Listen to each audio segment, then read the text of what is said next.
Bueno, muchas gracias, Lucas, por la presentación y por la invitación a dar esta charla que la hemos llamado Enfoque Funcional en el diseño de scaffold para la diferenciación multifenotípica de progenitores endoteliales y mesenquimales.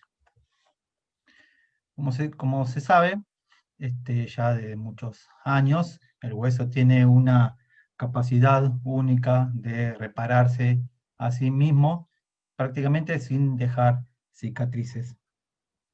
Si bien la secuencia de etapas y de pasos va a depender del tipo de hueso y del tipo de herida, estas etapas se encuentran parcialmente solapadas y comienzan con la fractura del hueso, que también va a llevar a la ruptura de vasos sanguíneos.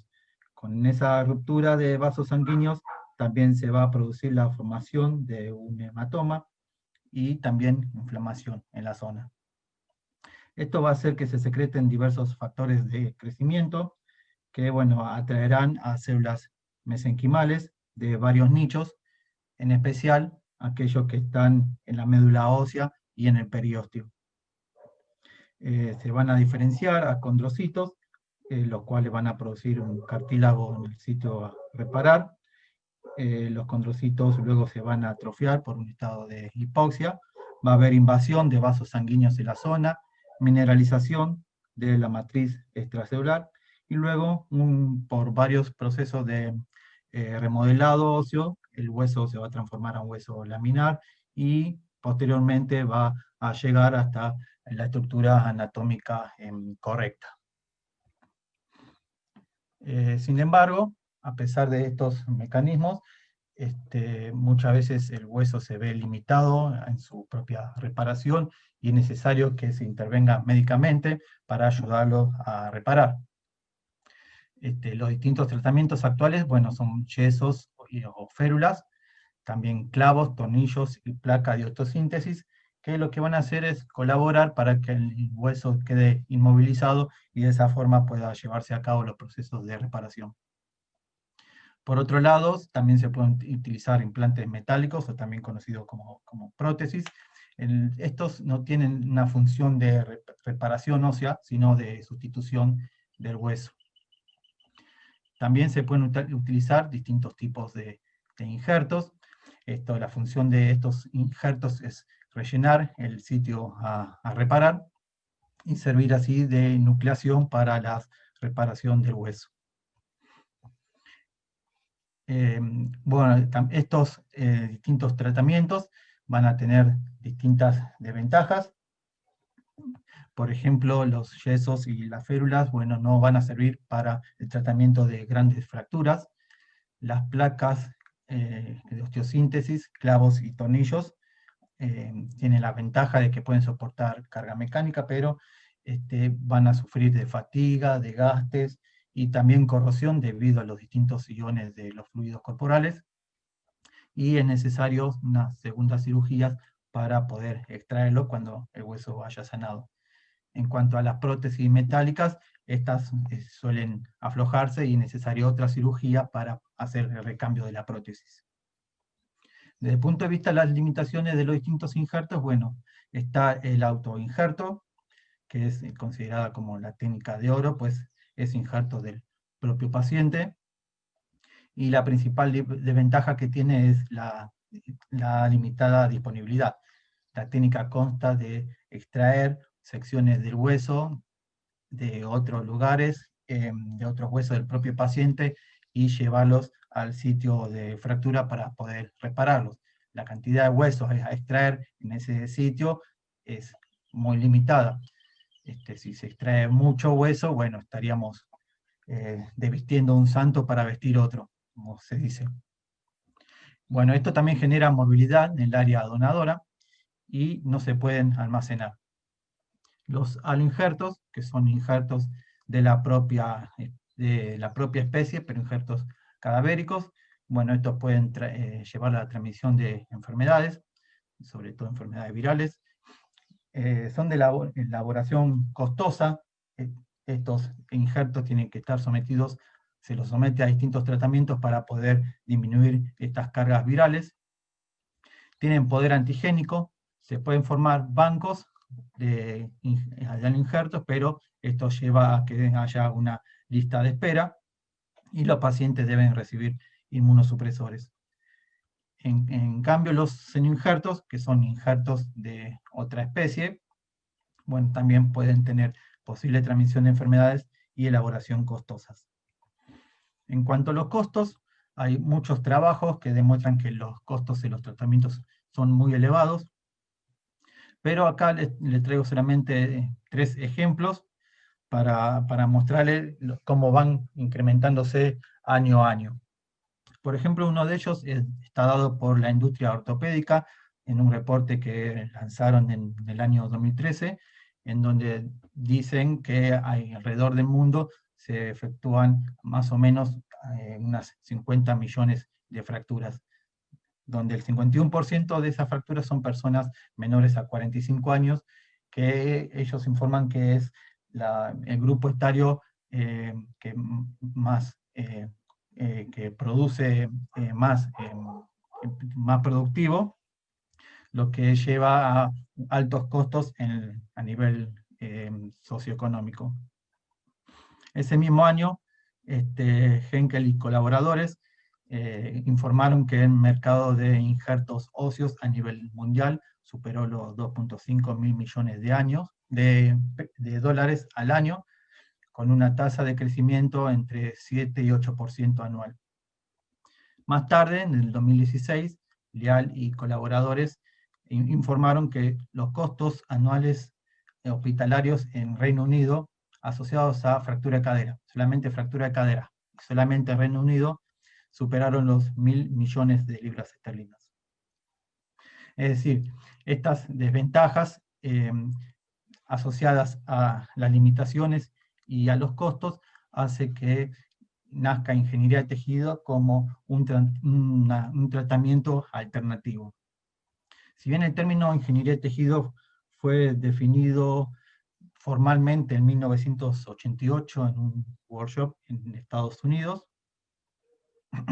la definición más popular y utilizada es la que realizaron Langer y Vacanti en 1923, quienes lo definieron como un campo interdisciplinario que aplica los principios de ingeniería y de la ciencia de la vida hacia el desarrollo de un sustituto biológico que restaure, mantenga o mejore las funciones del tejido.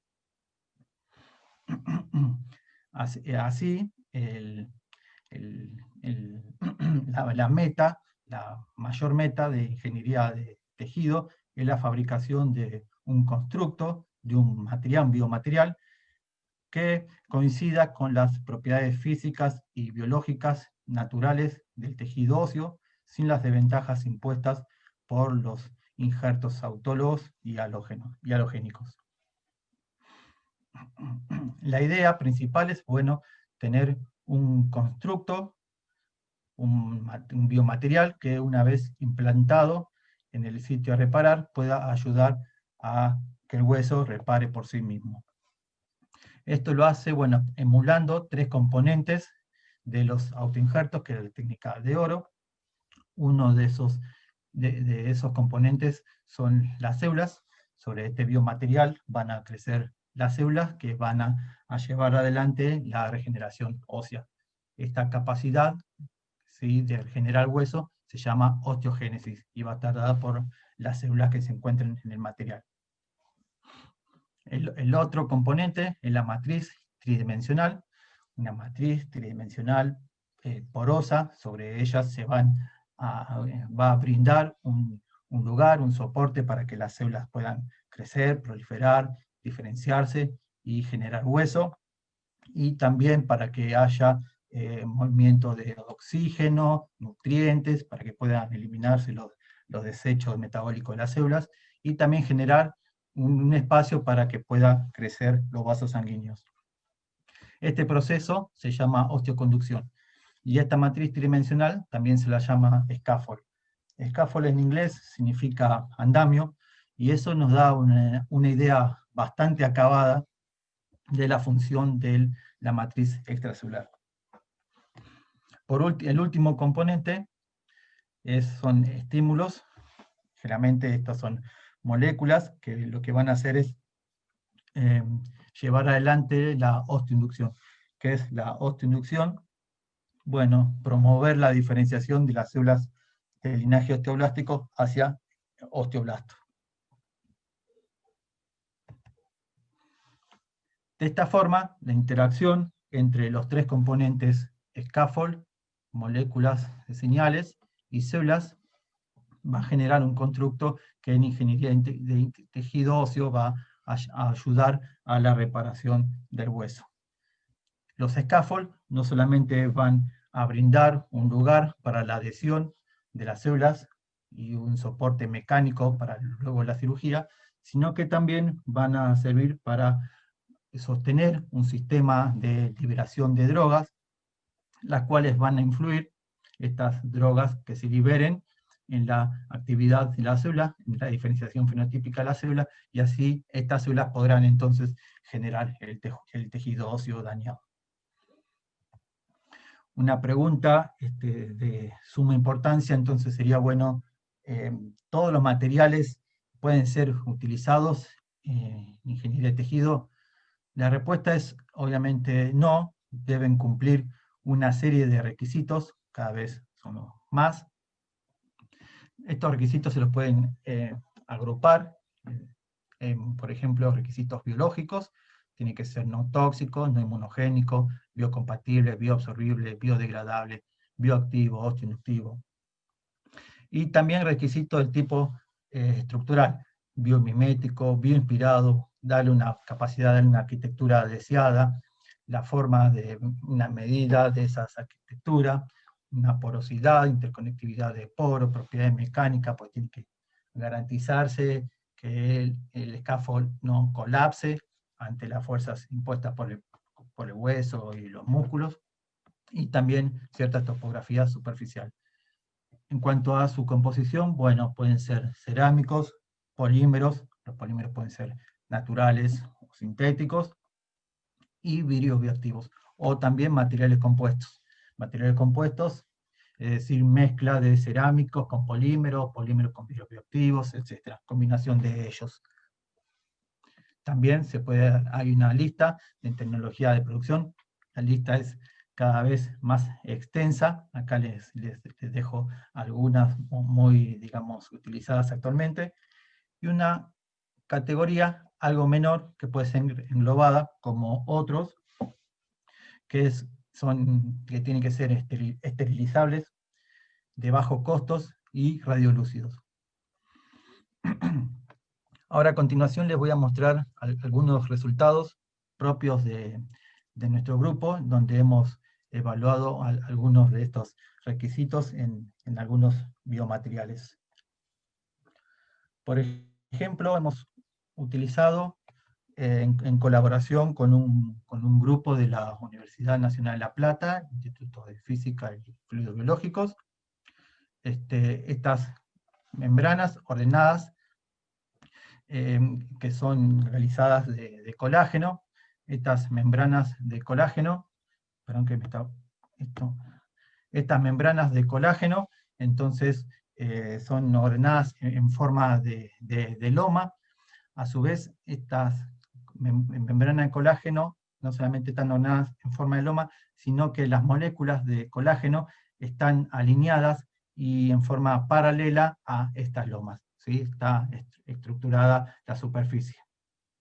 Cuando sobre estas membranas se cultivaron células progenitoras de médula ósea, se observó un aumento en la proliferación y en la adhesión de estas células en relación a otra membrana de colágeno, donde las fibras de colágeno están dispuestas al azar. Cuando evaluamos la diferenciación, dos marcadores de diferenciación osteoblástica, fosfatasa alcalina y depósito de mineral, observamos que, bueno, estas células producen una mayor actividad de fosfatasa alcalina y mayor depósito de mineral cuando se las crece sobre la membrana de colágeno ordenada. Otro material utilizado fue en colaboración con un grupo de España, en el cual se utilizó una mezcla de quitosano y polifumarato y acetato de vinilo. Se han desarrollado dos tipos de moldes, uno que tiene un diámetro de 170, el otro de 300 nanómetros, y sobre ellos se fundieron los polímeros. Han dado esta estructura de tipo de columna, y sobre ellas se han crecido las células progenitoras de médula ósea, y a la hora de evaluar los biomarcadores se encontró que, bueno, hay un aumento en la actividad de la enzima fosfatasa alcalina luego de 15 días sobre aquellas células crecidas sobre estas membranas nanoestructuradas, y también un aumento en los depósitos de mineral. De esta forma podemos, con estos dos ejemplos, observar que los cambios topográficos en las membranas inciden, en este caso en forma positiva, pero hay otros ejemplos más que inciden en forma negativa sobre el comportamiento de las células. Otro trabajo que les quiero mostrar es uno más también reciente de nuestro grupo, en el cual hemos utilizado una combinación de dos polímeros sintéticos, un poliépsilon caprolactona y un polifumarato, una mezcla compatibilizada que le hemos estudiado ya unos años, pero en este caso le hemos agregado un catión estroncio. ¿Por qué estroncio? Bueno, porque se sabe que tiene un efecto osteoinductivo, favorece la diferenciación osteoblástica. Le hemos realizado a dos concentraciones distintas, a 1% y 5% peso en peso de estroncio versus el polímero, y observamos que la proliferación de las células aumentan cuando se las crece sobre la membrana con 1%, mientras que cuando se las crece en la membrana con 5%, la proliferación ha disminuido luego de 5 días. A la hora de evaluar los dos marcadores de diferenciación osteoblástica, hemos evaluado la actividad fosfatasa alcalina y la expresión del factor de transcripción RUNC2, y hemos observado que estos dos marcadores, aumentan cuando las células se crecen sobre las que contienen 1% de estroncio, mientras que disminuye en aquella que contiene 5% de estroncio. Una conclusión interesante de este trabajo es que es importante conocer las concentraciones del factor que uno le está incorporando, pues si le están incorporando mucho factor osteoinductivo externo, entonces puede obtener un efecto deleterio sobre la actividad de las células. Desde que se han empezado a diseñar distintos biomateriales para ser aplicados, estos han ido evolucionando y lo han hecho en relación a las exigencias que se le han ido incorporando. Por ejemplo, están los de primera generación, que solamente se les pedía que tengan una excelente propiedades mecánicas y que no sean tóxicos, que sean biocompatibles. Más tarde, por la década de los 80, aparecieron los de segunda generación, y se les pedía que además que tengan buenas propiedades mecánicas y que no sean tóxicos, que sean reabsorbibles y bioactivos. Actualmente estamos en lo de la tercera generación, son biomateriales, que se los llama también inteligentes, se desarrolla con técnicas de ingeniería de tejido óseo, aparecen términos como scaffold, biomimético, bioinspirados, se profundizan mucho más conceptos como, por ejemplo, osteoinducción, osteoconducción, etc. Bueno, como comenté al principio, la fractura del hueso lleva una secuencia de pasos que lleva a que haya una reparación del tejido óseo. Algunos pasos de ellos son la inflamación. Esta inflamación va entonces a liberar distintos factores de crecimiento. Estos factores de crecimiento llevarán a cabo la osteogénesis y la angiogénesis, reclutando distintos tipos de células, y en forma acoplada estos dos procesos, la angiogénesis y la osteogénesis, van a llevar a la reparación ósea. Generalmente todos los biomateriales, scaffolds que se estudian, abarcaban el estudio de esta parte, ¿sí? Favorecer la osteogénesis, cómo tal material puede favorecer o no la osteogénesis en este proceso y adelantar la reparación ósea.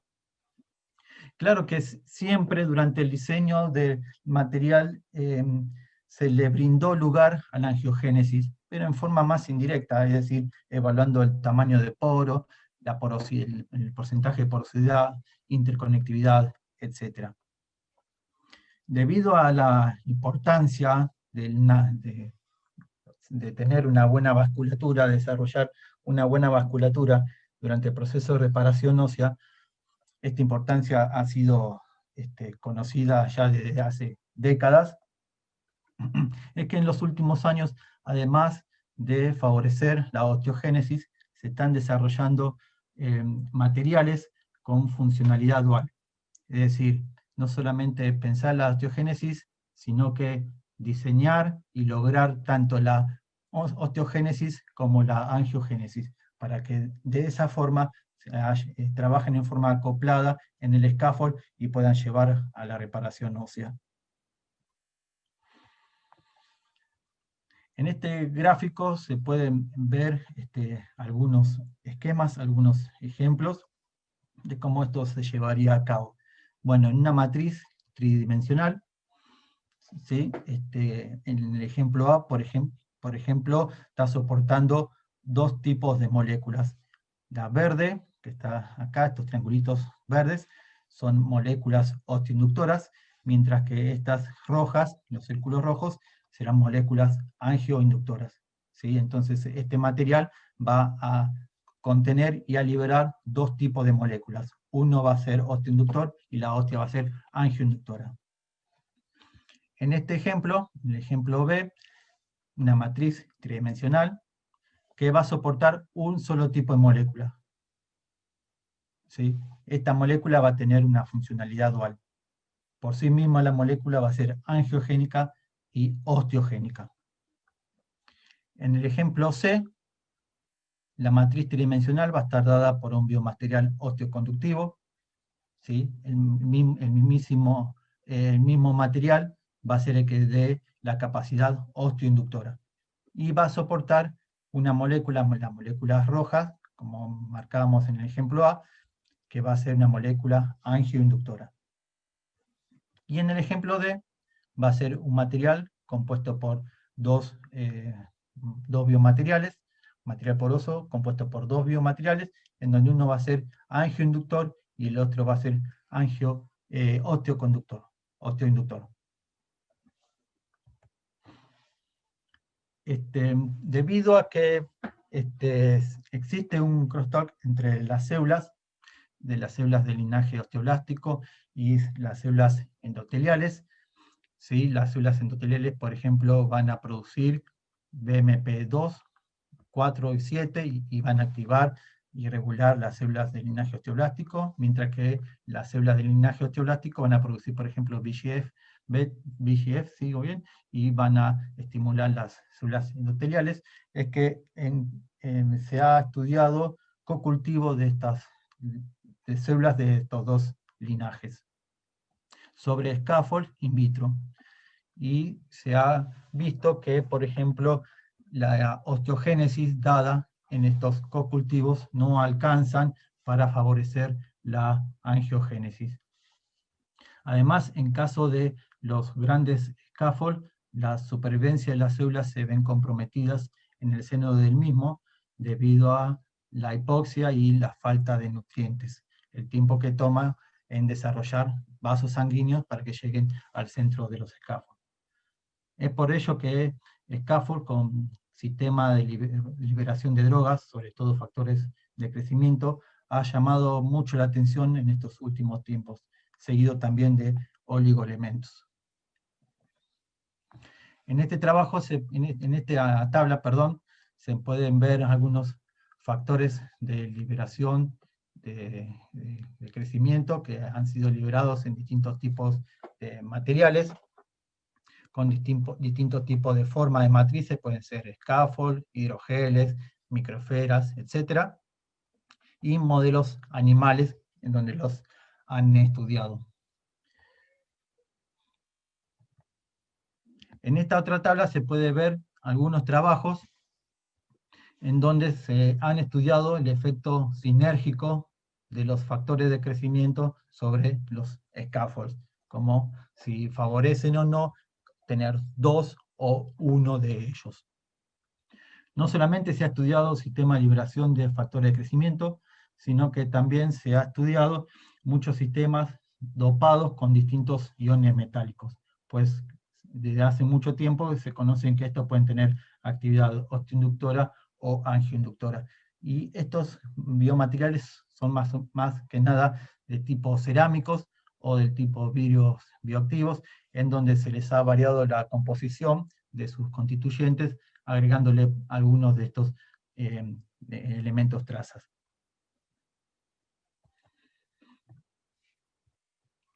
Entonces, el scaffold va a servir a dos propósitos principales.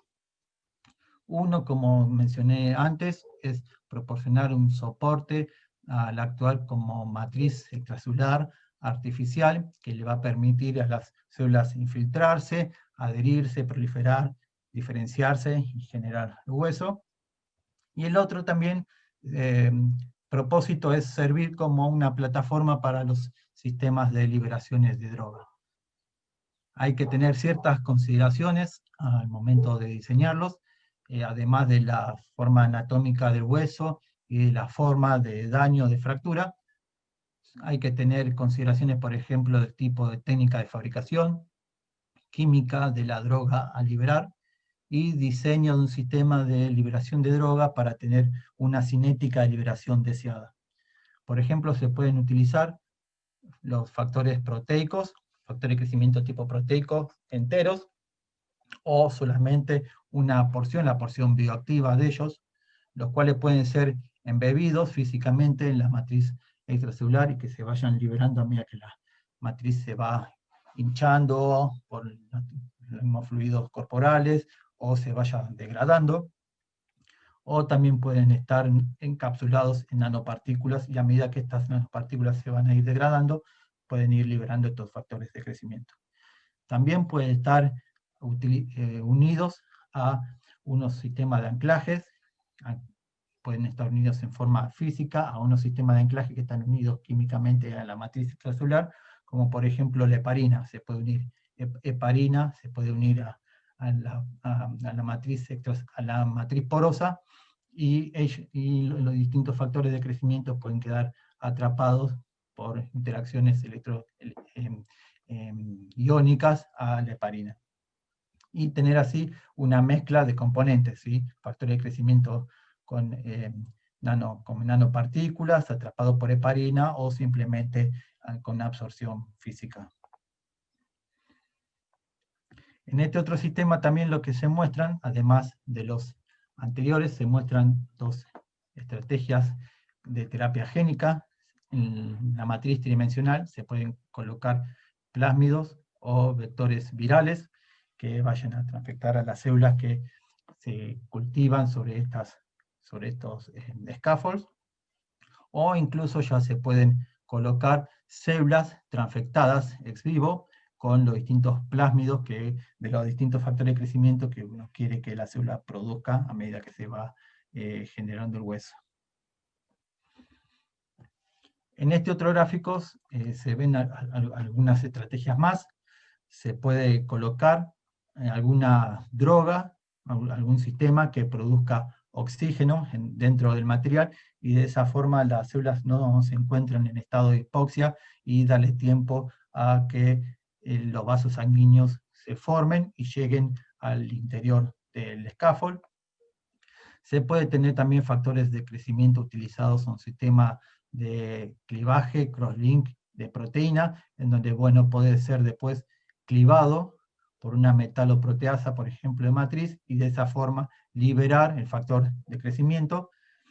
O incluso también se pueden utilizar secuencias de binding cells, incorporar secuencias de binding cells, y de esa forma favorecer el attachment de las células. El attachment, la adhesión y, bueno, y proliferación de las células. Algo importante es que, bueno, todas estas estrategias no son excluyentes unas de otras. y pueden ser utilizadas en distintas combinaciones de ellas. Y de hecho es conveniente que sea así, porque de esta forma uno va a tener un material que va a tener distintos sistemas de liberación de distintas drogas, osteoinductoras y angioinductoras en distintos periodos de tiempo. Y de esta forma puede controlar la variable temporal del proceso. También pueden ser sistemas no homogéneos, ¿sí? De hecho, también es recomendable que no sean así, que sean heterogéneos. Por ejemplo, formado a través de distintas etapas. En cada etapa del material va a tener distintos sistemas de liberación de distintas drogas, entonces uno así va a controlar la variable espacial del proceso de reparación. Es importante saber entonces qué procesos o acontecimientos van a afectar la angiogénesis in vivo para poder utilizarlos después en la reparación del diseño de scaffold y la reparación del tejido óseo.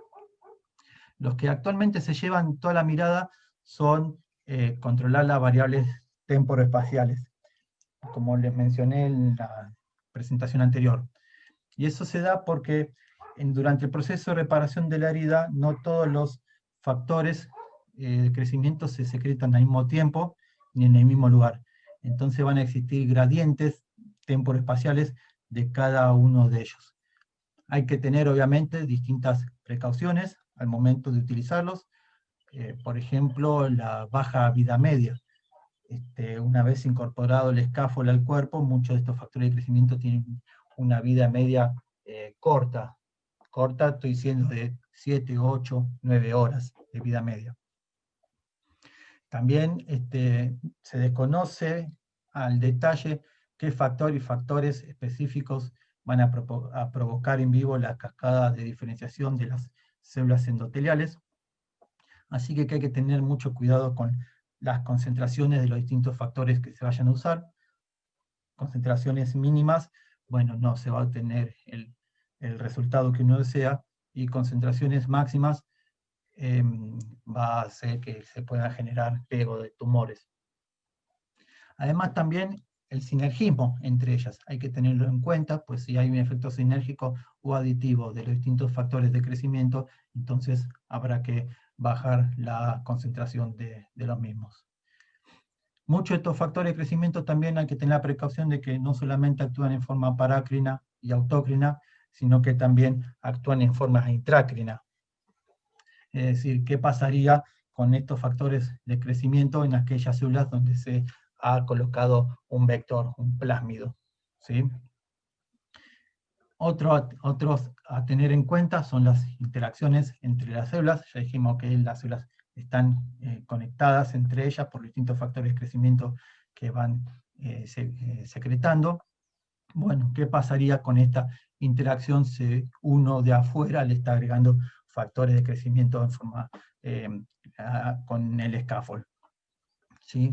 También hay que tener en cuenta la interacción con la matriz extracelular, qué proteínas utilizan para el attachment de las células, y eso nos empuja a hacer proteínas, scaffold cada vez más biomiméticos. El estado de hipoxia, se sabe que hay que tener precaución, pues el estado de hipoxia puede cambiar la expresión de ciertos genes, y en un escalón inferior se están estudiando como los flujos de fluidos, ritmo circadiano, fuerzas mecánicas, fuerzas magnéticas, incluso microondas, pueden afectar a los distintos tipos de procesos que ocurren durante la angiogénesis. Bueno, por último, para concluir, es necesario continuar con el avance de los estudios de la interacción que hay entre las distintas células, factores de crecimiento que se utilicen, y los scaffolds, la composición química de los scaffolds, estructuras y forma de los mismos, para poder optimizar no solo la angiogénesis, sino también la osteogénesis, y que ellos trabajen en forma acoplada. Cuando esto se logre, entonces, bueno, ingeniería de tejido óseo podrá ser una alternativa terapéutica real para el tejido óseo dañado. Bueno, muchas gracias.